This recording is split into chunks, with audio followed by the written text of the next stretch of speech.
Eu achei que não era importante até perceber que era tudo. O dia estava pesado, aquele mormaço típico do Rio de Janeiro que faz a gente sentir que está caminhando dentro de uma boca quente. Eu trabalho como entregador de peças de computador no centro e naquela tarde de quarta-feira eu estava cortando caminho por uma ruela estreita perto da Praça Tiradentes. O asfalto estava sendo quebrado para alguma obra de tubulação eterna da prefeitura e montanhas de entulho, misturadas com terra preta e pedaços de azulejos coloniais, se acumulavam nas calçadas. Foi ali, entre um pedaço de cano enferrujado e restos de tijolos maciços, que eu vi o brilho. Era um brilho fosco, meio amarelado, que se destacava na poeira cinza. Eu me abaixei, limpei o suor da testa e peguei o objeto. Era um anel de latão, ou pelo menos parecia ser latão, grosseiro, pesado e com uma gravação que parecia um olho chorando dentro de um triângulo torto. Achei que não era importante. Coloquei no bolso da bermuda e segui meu caminho, pensando que talvez desse para vender por uns R$ 10 em algum sebo ou feira de antiguidades da Praça 15. Cheguei em casa exausto. Moro em um conjugado pequeno na Lapa, onde o som do bonde e o burburinho dos bares são a minha canção de ninar. Joguei o anel em cima da mesa da cozinha, perto da minha chave e do boleto do aluguel, e fui tomar um banho frio para tirar o sal do corpo. Enquanto a água caía, eu comecei a ouvir um barulho estranho vindo da sala. Era um som metálico, como se algo estivesse girando muito rápido sobre a madeira da mesa. Saí do banheiro com a toalha na cintura e parei na porta. O anel estava de pé, girando em torno do próprio eixo com uma velocidade impossível, emitindo um zumbido baixo que fazia os vidros da janela vibrarem. Assim que eu dei um passo à frente,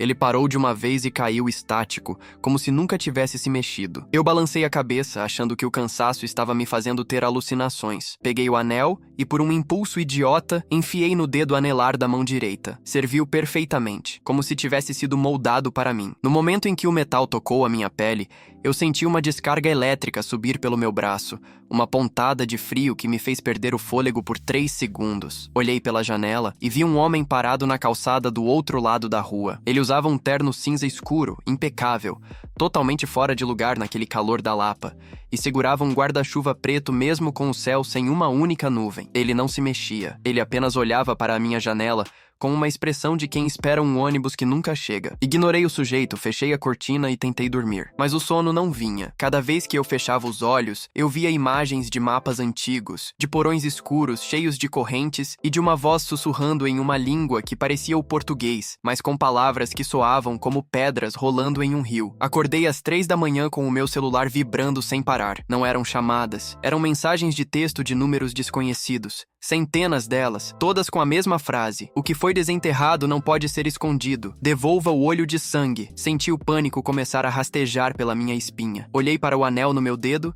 e tentei tirá-lo. Não saía. Eu usei sabão, usei óleo de cozinha, usei até um alicate para tentar abrir o metal, mas o anel parecia ter se fundido ao meu osso. Na manhã seguinte, decidi procurar ajuda. Lembrei-me do seu Nonato, um velho relojoeiro que tem uma lojinha minúscula em um prédio de galerias no Saara. O cara entende de metais, de antiguidades e de coisas que o povo comum chama de superstição. Saí de casa tentando manter a calma, mas assim que pisei na rua, percebi que o homem do terno cinza ainda estava lá. E ele não estava sozinho. Havia outro homem, idêntico a ele, parado na esquina, e um terceiro perto do ponto de ônibus. Eles não corriam atrás de mim. Eles apenas caminhavam em um ritmo constante, mantendo sempre a mesma distância, silenciosos como sombras. Cheguei na loja do seu Nonato esbaforido. O cheiro de óleo de máquina e café velho me deu um pouco de conforto. Mostrei o anel para ele e contei o que estava acontecendo. O velho pegou uma lupa de joalheiro, aproximou-se da minha mão e no segundo em que viu a gravação do olho chorando, ele empalideceu. As mãos dele começaram a tremer tanto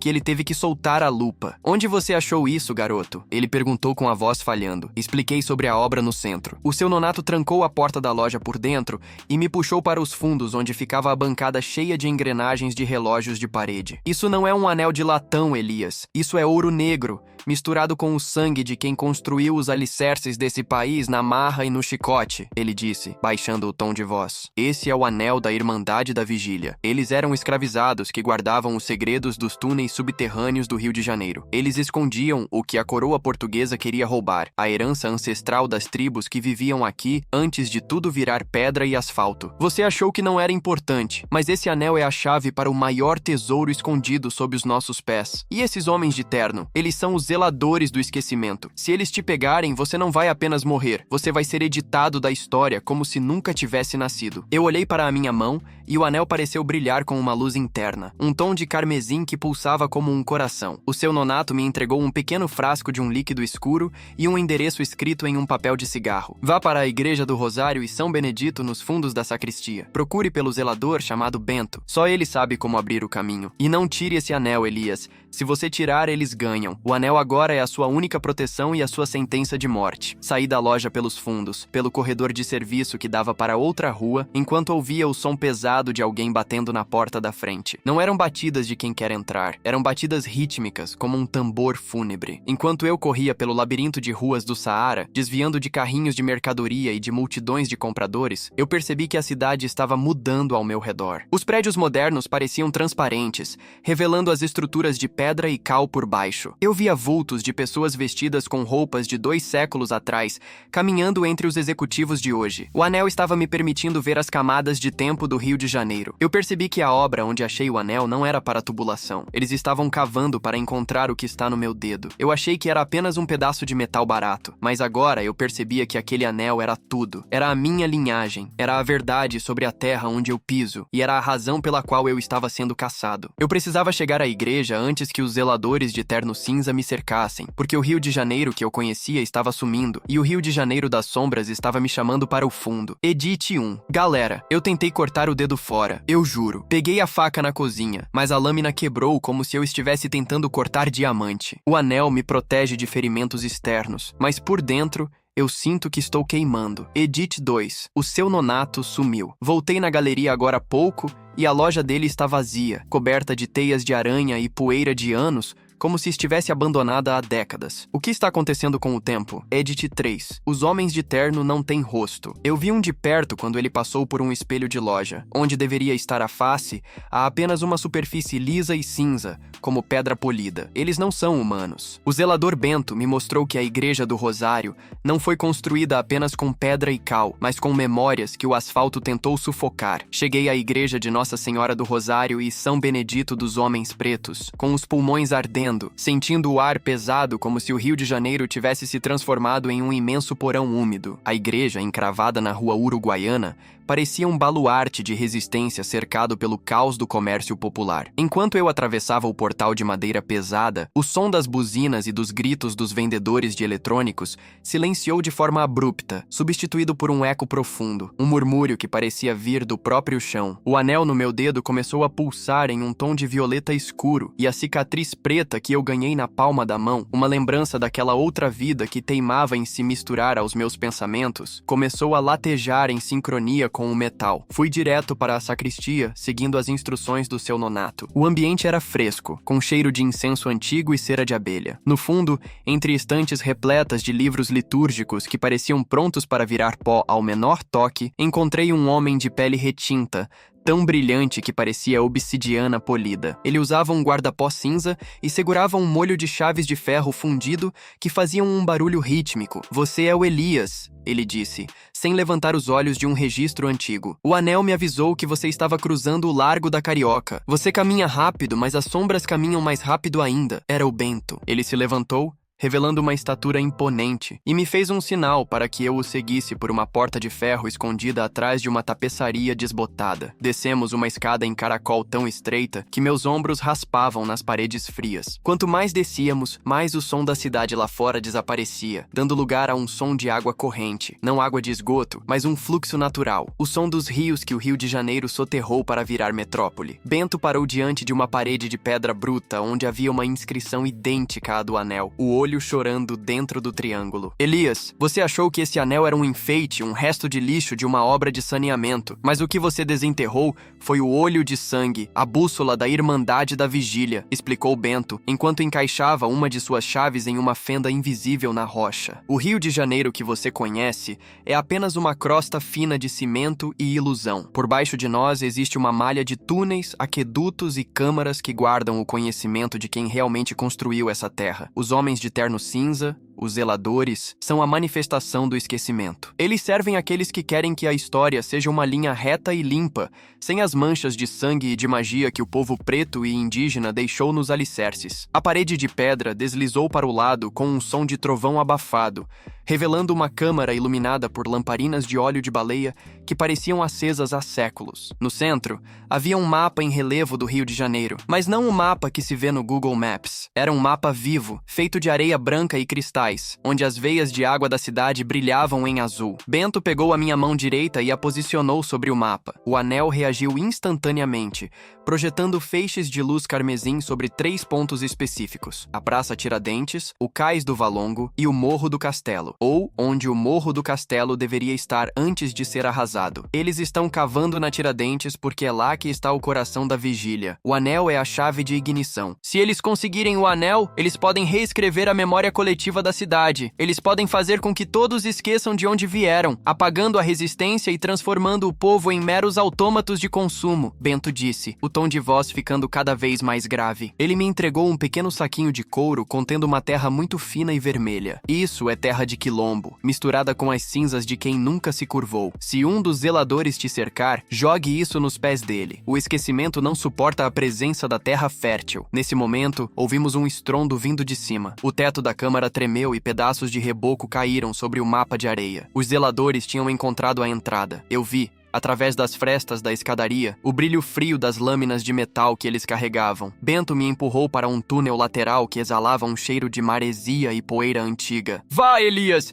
Siga o fluxo da água! A bússola no seu dedo vai te guiar até o valongo. Você precisa encontrar a outra metade da vigília antes que a meia-noite chegue. Se o anel esfriar, você está morto. Eu entrei no túnel sem olhar para trás. Corri por galerias de tijolos aparentes, ouvindo o eco dos meus próprios passos, e logo atrás, o som rítmico e seco dos sapatos dos homens de terno. Eles não corriam, mas a distância entre nós parecia diminuir a cada segundo. Eu sentia que o anel estava ficando cada vez mais pesado, como se estivesse tentando puxar minha mão para o chão. A cidade acima de mim parecia estar se dissolvendo. Eu ouvia os gritos dos escravizados no mercado de carne, o som dos tambores proibidos e o choro das mães que viam seus filhos serem levados. O tempo não era mais linear ali embaixo. Era uma espiral que me sugava para o centro de um conflito que eu nunca pedi para participar. Saí em uma galeria maior, onde as paredes estavam cobertas por uma substância negra e pegajosa que brilhava como óleo. Era a memória líquida, o combustível do esquecimento que os zeladores usavam para apagar as mentes. Um dos homens de terno surgiu das sombras,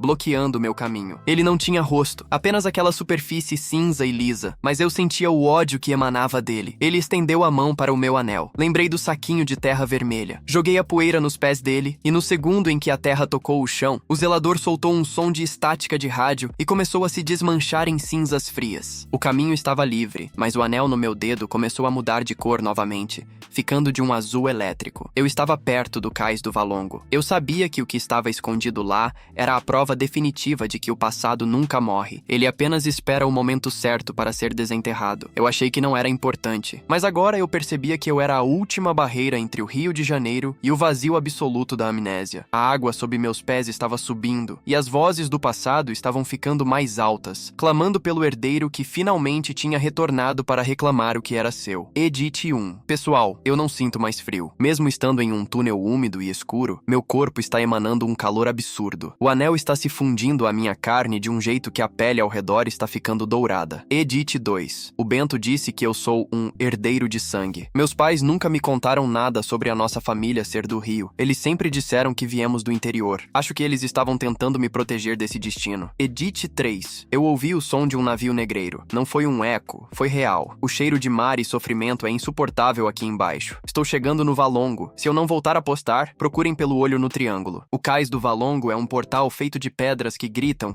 e o anel me mostrou o que está enterrado sob o concreto do Porto Maravilha. A galeria subterrânea terminou abruptamente em uma parede de blocos de granito bruto, empilhados com uma perfeição que nenhuma máquina moderna conseguiria replicar. O cheiro de salitre era tão forte que eu podia sentir o gosto do mar na ponta da língua, mas era um mar antigo, carregado com o peso de 1000 histórias interrompidas. A bússola no meu dedo, o anel de ouro negro, agora emanava uma luz azul metálica tão intensa que as veias do meu braço braço brilhavam através da pele, como circuitos elétricos alimentados por uma bateria ancestral. Eu estava exatamente sob o cais do Valongo, o lugar onde a alma do Rio de Janeiro foi forjada entre o ferro das correntes e a poeira das pedras. Encostei a mão na parede de granito e, no mesmo instante, o anel agiu como um ferro de brasa. A pedra não apenas esfriou, ela se tornou líquida por um segundo, permitindo que eu atravessasse o bloqueio. Do outro lado, eu não estava mais em um túnel. Eu estava em uma imensa câmara semi-inundada, onde as colunas eram feitas de restos de navios antigos, e o chão era composto por milhares de búzios que brilhavam com uma luminescência fantasmagórica. No centro dessa catedral esquecida,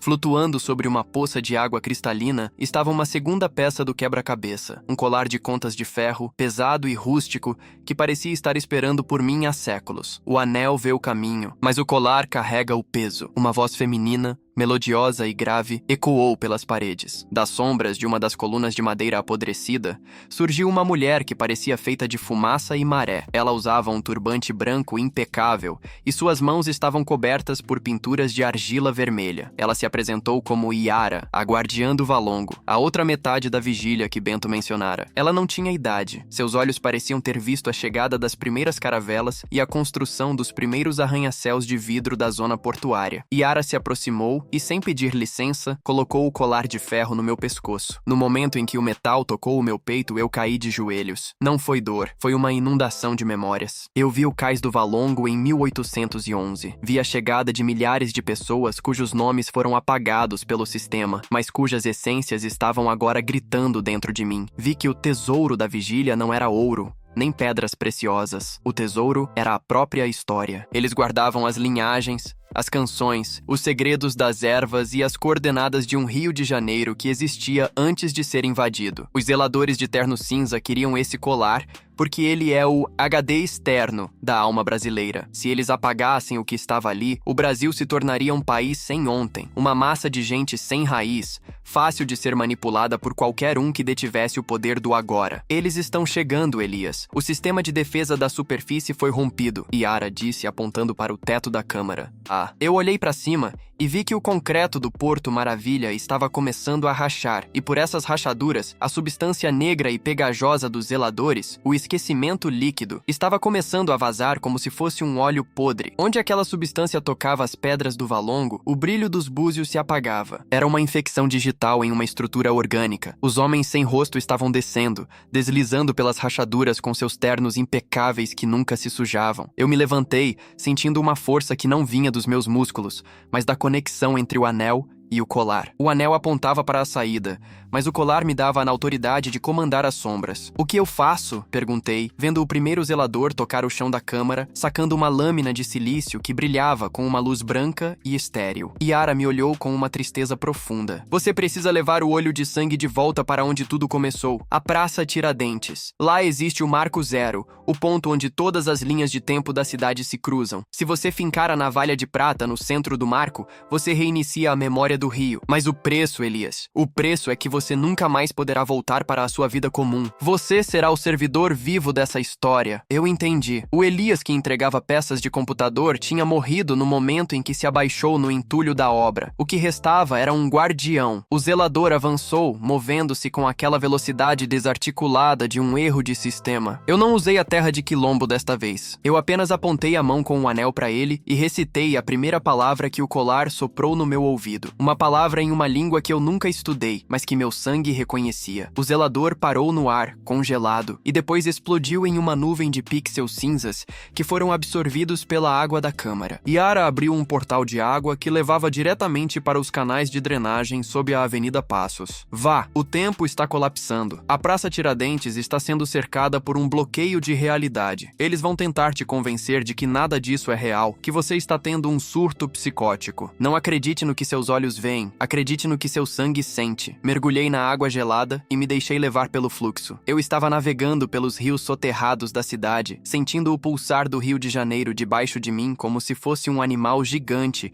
acordando de um sono forçado. Saí em um bueiro perto do Real Gabinete Português de Leitura. A cidade acima de mim estava um caos silencioso. As pessoas caminhavam em câmera lenta. As cores estavam sumindo dos anúncios e o céu tinha um tom de cinza estático de televisão fora do ar. Os zeladores estavam por toda parte, parados em cada esquina como postes de luz humanos. Eu caminhei em direção à Praça Tiradentes, sentindo o peso do colar de ferro e o calor do anel de ouro negro. Eu achava que não era importante, mas agora eu percebia que cada passo meu estava redesenhando as ruas da cidade. Eu era o código-fonte da resistência, e a batalha final pela alma do Rio estava prestes a começar sob a estátua de Dom Pedro I, onde o passado e o futuro iam finalmente se enfrentar para decidir quem seria o dono da nossa memória. Edith. Galera, o rio está desmanchando. Eu vi o Arcos da Lapa se transformar em um aqueduto de madeira e depois sumir por alguns segundos. A realidade está oscilando muito. Edith 2. O colar de ferro está ficando tão quente que está marcando a minha pele com os símbolos da vigília. Eu não sinto dor. Sinto como se eu estivesse sendo escrito por dentro. Edith 3. Se vocês virem um cara correndo de mochila e colar de ferro no centro hoje, não tentem me parar. O esquecimento está atrás de mim e ele é contagioso. Fiquem longe das sombras. O bloqueio de realidade na Praça Tiradentes e a miragem do Rio Perfeito que os zeladores tentaram me vender, saí do bueiro na rua Luiz de Camões, sentindo o peso de 1000 anos nos meus ombros. O colar de ferro parecia ter ganhado vida, pulsando contra o meu externo como um segundo coração, enquanto o anel no meu dedo emitia um chiado elétrico constante. A Praça Tiradentes estava logo ali, mas ela não era mais a praça que eu conhecia. O ar ao redor dela vibrava com uma distorção cromática, como se eu estivesse olhando através de um vidro ondulado. O asfalto, os bancos, a estátua de Dom Pedro I, tudo parecia estar sendo renderizado com dificuldade por um computador cansado. Mas o mais assustador não era a falha visual, era o silêncio. Um silêncio que não era a ausência de som, mas a presença de um vazio absoluto, um muro de nada que isolava a praça do resto do mundo. Tentei dar o primeiro passo para dentro do perímetro da praça e a realidade deu um solavanco. De repente, o cenário mudou. O cinza estático sumiu e eu me vi em uma versão idílica do Rio de Janeiro. O céu era de um azul impossível, as ruas eram limpas, as pessoas usavam roupas brancas e sorriam com dentes perfeitos. Não havia trânsito. Não havia mendigos, não havia o cheiro de esgoto da Bahia. Era o Rio Perfeito, a versão higienizada que os zeladores queriam instalar como a versão oficial definitiva. Um homem de terno cinza, mas com um rosto desta vez, um rosto amigável de apresentador de jornal, se aproximou de mim com um copo de água gelada. Elias, meu caro, por que você está carregando esse lixo de ferro? Ele perguntou com uma voz aveludada, apontando para o meu colar. Entregue o anel e você poderá viver aqui para sempre. Sem dor, sem contas para pagar, sem o peso desse passado sujo e barulhento. Nós podemos editar sua memória para que você esqueça o entulho da obra, esqueça o Bento, esqueça até a fome que você sentiu ontem. O esquecimento é a paz, Elias. Por que lutar pelo que machuca? Por um segundo, a tentação foi quase física. O conforto daquele mundo falso me atraía como um imã, mas então o anel queimou a minha pele. Uma dor aguda, real e visceral, que me lembrou de que o conforto deles era construído sobre o apagamento de milhões de vidas. O rio não é perfeito, e é por isso que ele é de verdade, gritei. E no momento em que a minha voz ecoou, a miragem começou a rachar. O homem de rosto amigável derreteu, revelando a superfície lisa e cinza de um zelador de elite. O céu azul rasgou-se em pixels negros, e o rio real, o Rio de Janeiro das sombras, do suor e da resistência, voltou a se manifestar com uma fúria avassaladora. Os zeladores de terno cinza saíram das frestas da realidade aos dezenas, formando um círculo ao meu redor. Eles não usavam mais apenas lâminas de silício. Eles carregavam bastões que emitiam frequências de desestabilização molecular, projetados para desintegrar qualquer um que carregasse informação antiga. Lembrei-me da navalha de prata que Yara mencionara. Eu não a tinha fisicamente, mas percebi que o anel era a própria navalha. Eu só precisava moldar a minha vontade. Concentrei todo o ódio pelas injustiças que vi nas memórias do colar e apontei a mão direita para o chão da praça, exatamente no centro geométrico do Marco Zero. O anel esticou-se, transformando-se em uma lâmina de luz carmesim que cortou o ar com um som de trovão. Os zeladores avançaram todos de uma vez, uma onda cinzenta tentando me sufocar no vazio. Eu não lutei contra eles de forma física. Eu apenas comecei a lembrar em voz alta. Comecei a gritar os nomes que vi nas pedras do Valongo, as receitas que o Bento guardava, os ritmos que os tambores da Irmandade tocavam. Cada verdade que eu pronunciava agia como uma explosão de pulso eletromagnético contra os zeladores. Eles recuavam, perdendo a forma, tornando-se borrões instáveis de estática de vídeo. O colar no meu pescoço começou a girar, criando um redemoinho de vento e poeira vermelha. A terra de quilombo que eu tinha jogado anteriormente estava sendo amplificada puxada pela energia do lugar. Elias, o Marco Zero está se abrindo. Ouvi a voz do Bento ecoar, mas ele não estava lá fisicamente. Ele era agora parte da rede de dados que eu estava acessando. No centro da Praça Tiradentes, uma fenda profunda abriu-se no asfalto, revelando uma estrutura de cristal escuro que pulsava como o núcleo de um planeta. Era o coração da vigília. Os zeladores entraram em pânico. Eles tentaram lançar uma carga de formatação final, um clarão de luz branca que pretendia apagar tudo em um raio de 10 quilômetros. Eu me joguei em direção à fenda, ignorando o brilho cegante. Senti os dedos dos zeladores arranharem minhas costas,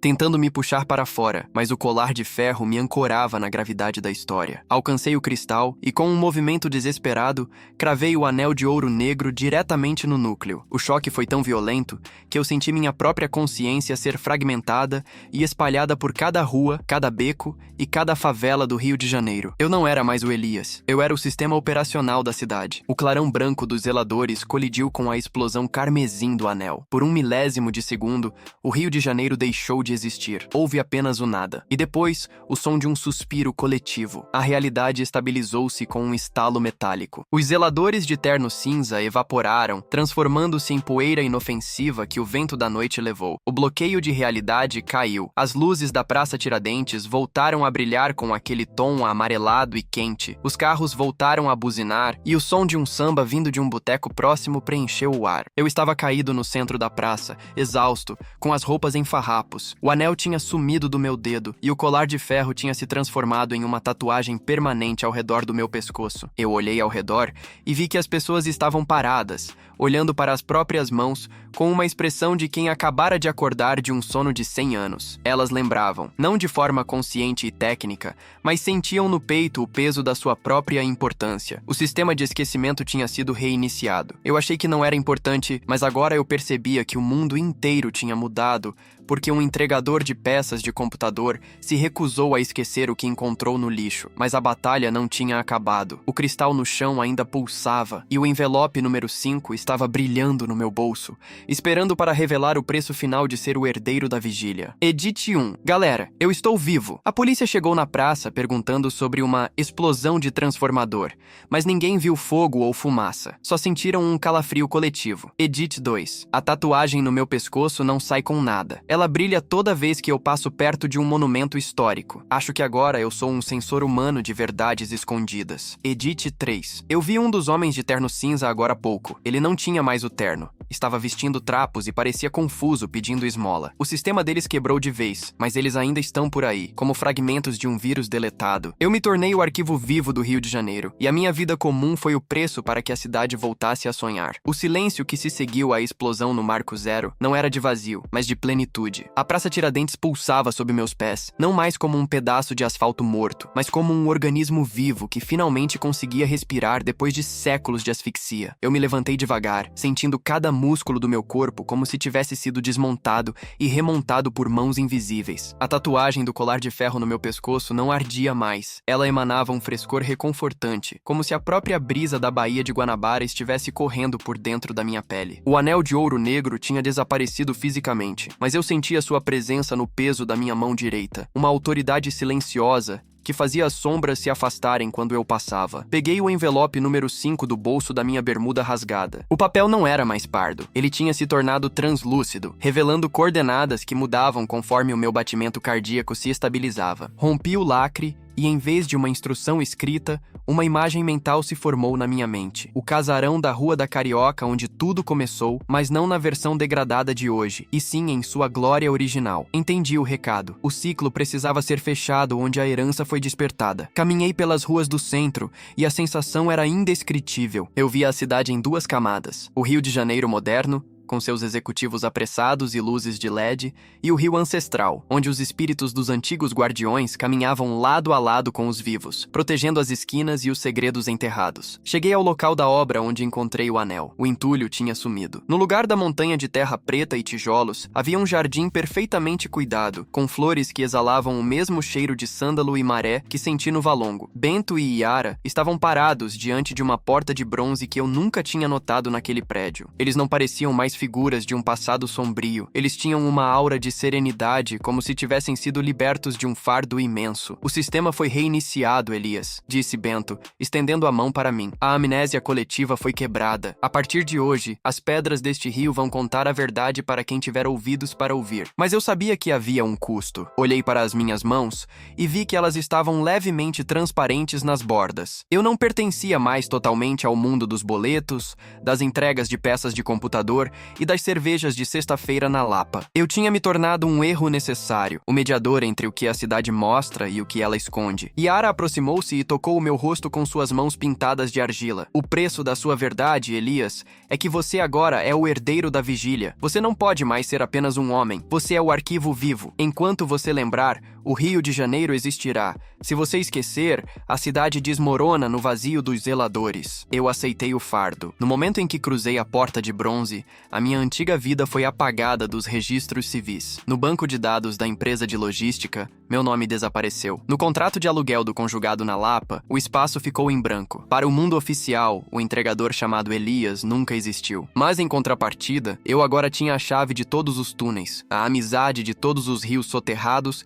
e a lealdade de cada sombra que habita as frestas da história. Eu me tornei o mestre do Rio de Janeiro invisível. Hoje, eu passo meus dias caminhando pelas ruas do centro. Eu ainda uso minha mochila de entregador, mas o que eu carrego nela não são mais processadores ou placas de vídeo. São memórias recuperadas, amuletos de proteção e histórias que precisam ser contadas. Às vezes, eu vejo um dos meus antigos colegas de trabalho. Ele passa por mim, sente um calafrio inexplicável, olha nos meus olhos por um segundo e parece quase me reconhecer. Mas o filtro da realidade oficial o impede de ver o guardião à sua frente. Eu dou um sorriso discreto e sigo meu caminho. Eu não sou mais importante para o sistema, mas eu sou tudo para a alma desta terra. Os zeladores de terno cinza não sumiram para sempre. Eles são como vírus que esperam uma brecha na nossa atenção para voltar a apagar as pegadas do passado. Mas agora, eles sabem que eu estou aqui. Eles sabem que em cada feira de antiguidades, em cada entulho de obra e em cada canto escuro da sacristia de uma igreja velha, existe um par de olhos que nunca dorme. O anel que achei no lixo era o símbolo de uma dívida de sangue, e eu apaguei com a minha própria identidade. Mas, ao olhar para o corcovado ao entardecer e ver a luz carmesim refletida na tatuagem do meu pescoço, eu sei que valeu a pena. O Rio de Janeiro está acordado. Se você estiver caminhando pelo centro do Rio e encontrar algo que pareça banal, uma moeda antiga, um pedaço de azulejo azul ou um anel de latão, não o ignore. Pode ser que a história esteja tentando falar com você. E se você sentir um calafrio na nuca e ouvir um sussurro em uma língua que você não conhece, saiba que eu estou por perto, garantindo que a sua memória continue sendo sua. Eu achei que não era importante, mas agora eu percebo que cada fragmento de lixo carrega a eternidade. Eu sou Elias, o herdeiro da vigília, e esta é a minha cidade agora. Edit 1. Galera, este é o último sinal que consigo enviar antes de a minha frequência se estabilizar no plano da vigília. O Wi-Fi não alcança onde eu estou indo agora, mas as pedras transmitem informação muito melhor. Edit 2. O seu nonato reapareceu. Ele não é apenas um relojoeiro, ele é o meu conselheiro agora. A loja dele está aberta, mas só quem precisa de verdade consegue encontrar a porta. Edit 3. Eu vi a Helena Souza, a mulher do casaco amarelo daquela outra história, caminhando pela rua do ouvidor. Ela olhou para mim e piscou. Parece que os erros do sistema estão começando a se reconhecer. O rio está ficando interessante.